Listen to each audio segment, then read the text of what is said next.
Hey guys, what's up? Thanks for taking a little time out of your day to watch the video. Much appreciated.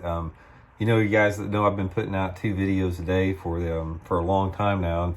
And my wife was talking to me about it yesterday. She says, "Man, you shouldn't put out so many videos. People are going to get tired of hearing from you all the time."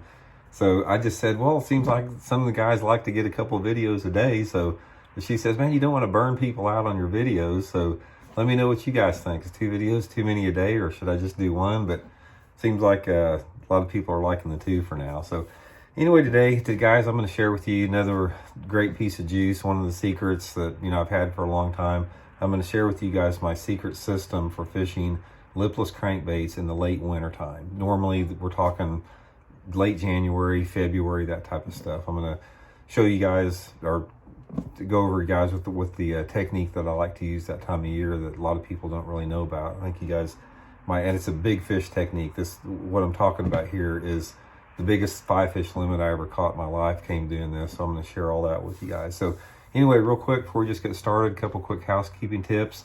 Or counting down the days. Friday, guys, the day after tomorrow, we're going to come out with a video on the Block It Old School Jig, man. I'm really excited about this. We got a video for you guys, and they're going to be available to order through the Baitworks link. I'll include that in the description there. We're going to have 8 different colors of this jig, 3 different sizes. I'll give you guys a bunch of tips, and we'll do a bunch of videos on them once it comes out, but I'm really excited about it. And I know a lot of guys have been sending me messages about it. So Friday morning, we'll have that video out. And also just wanted a quick reminder, I talked about it before, is next Thursday, Johnny and I have our advanced online jerkbait seminar. This is a 3-hour seminar open to only 30 people. We've got 3 openings left, guys, for this seminar next Thursday. If you're interested, you can sign up for it at fishthemoment.com. Okay, let's get into this lipless crankbait here deal. Guys, the biggest 5 fish limit I've ever caught in my entire fishing career came on this technique I'm going to tell you about on the lipless crankbait. It was at Lake Murray, South Carolina, February. Water temperatures were 48, 49 degrees. Like I said, late winter, February tournament. And I caught 5 fish that day that weighed 37 pounds. My biggest 5 fish limit ever. Practice day for a tournament. It was just unbelievable. I didn't get a lot of bites. I think I had 7 bites all day long, but I had one that weighed a little over 10 pounds. I had 2 more over 8. It was just an unbelievable day. It's like every time I hooked one, it's like I go, God, I can't believe I wish I could have got that one in the tournament. And real before I get in the video, I'll tell you a little bit about the tournament. The first day of the tournament, I had 8 bites on this technique with the lipless crankbait. All big ones. I weighed 1 fish that first day that weighed 6 pounds, 11 ounces, and I lost 7 other ones almost that size, big ones. They were just nipping the thing. I could not keep them hooked. The next day I went out and I switched up, and I went to a really, really limber, soft rod, and I caught 5 that weighed 25 pounds, 4 ounces that second day, simply going to a softer rod. If I'd have done that the first day, I'd have probably won the tournament. Okay, I'll tell you a little bit about this, guys. Here's the 2 favorite that I like. They're the Megabass Vibration X. The reason I like them is they're good for this technique, what I call slow rolling a lipless crankbait. You can also, there's a couple other out there. That Yozuri Rattling Vibe also works pretty decent on it. The Rattle Trap and things like the Red Eye Shiner or the Wild Eye Shiner that Strike King makes, those don't work as good because they float too much. They don't float, but they're lighter. So a Rattle Trap and like the Red Eye Shad is not good for this technique. You want to use like the Megabass Vibration X or the Yozuri Rattling Vibe. And I'll include the Baitworks link in the description. You can order them there if you guys want some of these. They have them up there. But anyway, here's the technique, guys, what you want to do. When your water temperatures bottom out, say for example, like we're getting pretty close now to bottoming out our water temperatures. They're still warmer than ever, but we're getting up to the second week of January now. So the water temperatures normally start coming up a little bit at the first part of February. Slowly, depends on the weather patterns you have. But say, for example, the lake you're fishing, the coldest water temperature you get is 45 degrees. Once you see that water temperature start coming up to 46, 47, 48 degrees. When it initially starts that rise, this is when the slow rolling technique that I'm going to talk about really starts producing. And it's a combination of the warming water, and it's a combination of the daylight hours too. But what you want to do is you want to seek out coves off of the main lake.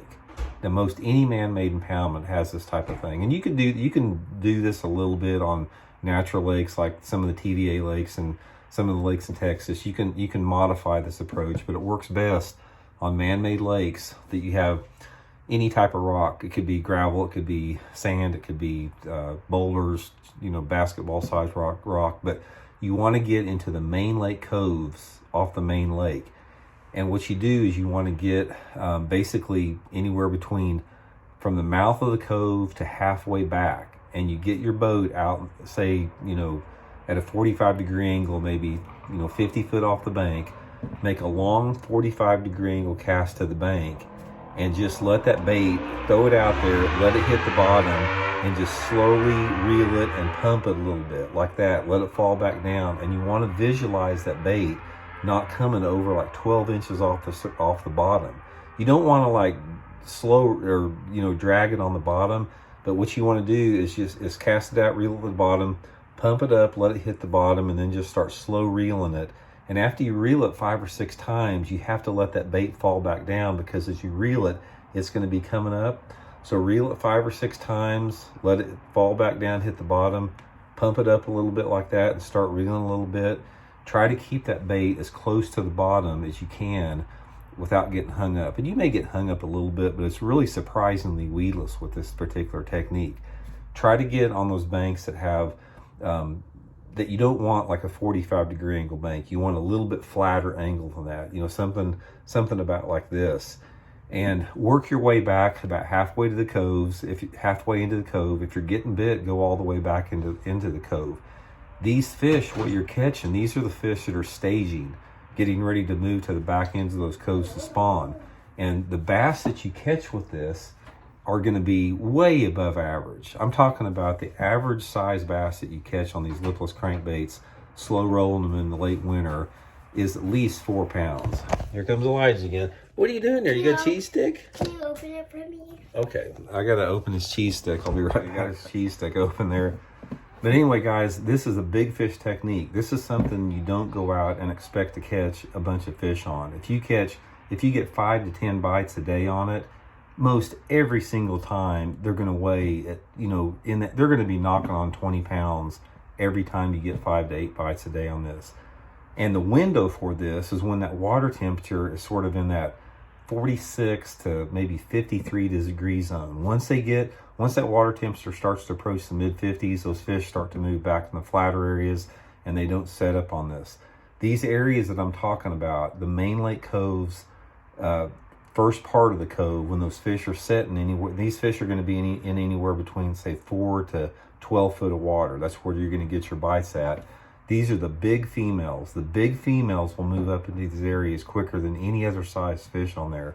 Most of the time I'm fishing it like on 15-pound test fluorocarbon line. Like I said, since you're not reeling the bait very fast, you want to use some type of a soft rod. I use that Megabass launcher. It's almost like a glass composite rod. It's got a real soft tip on it, and you can really, the fish will really get that bait in their mouth deep when they bite it on that soft tip like that. But anyway, I call the technique slow rolling the lipless crankbait. A lot of guys would do it with like a big spinnerbait and catch them.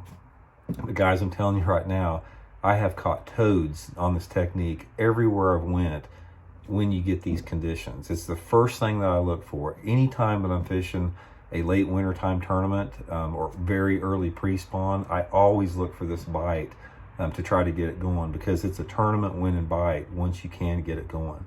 So anyway, guys, give it a try. Get you some Megabass Vibration X's or the Yo-Zuri Rattling Vibes. Slow roll them once that water temperature starts rising 2 or 3 degrees above your coldest point. And I can promise you guys, you'll catch some good ones doing it. It's a good way to catch hogs, man. It is. So anyway, guys, thanks for tuning in. Appreciate it. Please hit that subscribe button, and we'll talk to you guys later.